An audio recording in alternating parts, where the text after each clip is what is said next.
Chris Mannella, I'm a midfielder, and I play for Atletico Ottawa. I was 6 years old. I remember playing in Toronto in a youth league there, and I remember my little shoes. I still have them at home, so 6 years old. Good question. I mean, there's a lot you can do in the off season that you can't do in the season, purely that you're not expected to play on the weekend and do what you can to help the team win. So I think there's a lot of strength exercises you can do to make sure coming into the actual season when you're needed to perform that you're ready and your body's as ready as it can be for the upcoming season and to actually win games. So I think that's the ultimate goal. Not much. I mean, a lot of people have routines. Myself, I'm just very kind of easygoing, just live my normal life. Nowadays, I take my new dog out to walk. I have my normal breakfast with coffee, but I do have a stretching routine that I do almost every morning, and it doesn't differ on game days, so I kind of keep with the same routine.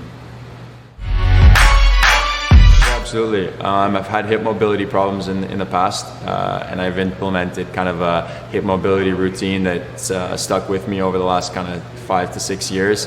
And I make sure I do that every training session, not only for games, because it gets me ready for performing. Yeah, nutrition is super important to me. Anything specific, not really. I think the first thing that would come to mind would be like oatmeal. I have that every morning, so I make sure I get that in. And then as long as I have some proper carbohydrates, either leading up to the game is super important as well. Yeah, I played hockey for a while as well. Came to a decision between choosing between the two, and my love for soccer was obviously way more than it was for hockey, and here I am. Stretch and focus on kind of glute power and strength, because as funny as it may seem, they're pretty essential to keep you healthy and keep you moving. So I think those are two pieces of advice I would give my younger self that I may not necessarily have wanted to listen to at the time, but definitely important.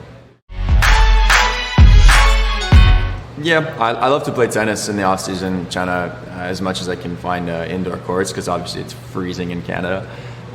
So tennis would be the first one for sure that I can think of. That's a good question. I just go based on myself. I'd say like the hip stretches, kind of the one knee down, leaning into the hips would probably be my most important. We're kicking nonstop. Our hips are constantly moving in all sorts of directions. So I think if they're not ready to go, then you're going to be in trouble.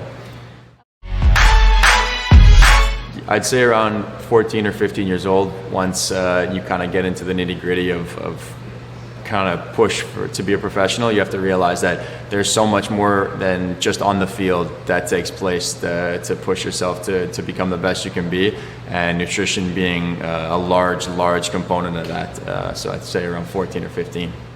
It's a really tough one because you never know. So during games and during practices is tough to prevent an injury. I'd say more so before practices and games, you got to make sure you're doing your routines and making sure you're ready and warmed up properly. And in competition, it's tough because you never know. Stretching for a ball, jumping, even an elbow, something may happen that's really kind of just out of nowhere. So I'd say in competition it is tough, but as long as you're doing the right things prior to, then I think you set yourself up the best you can.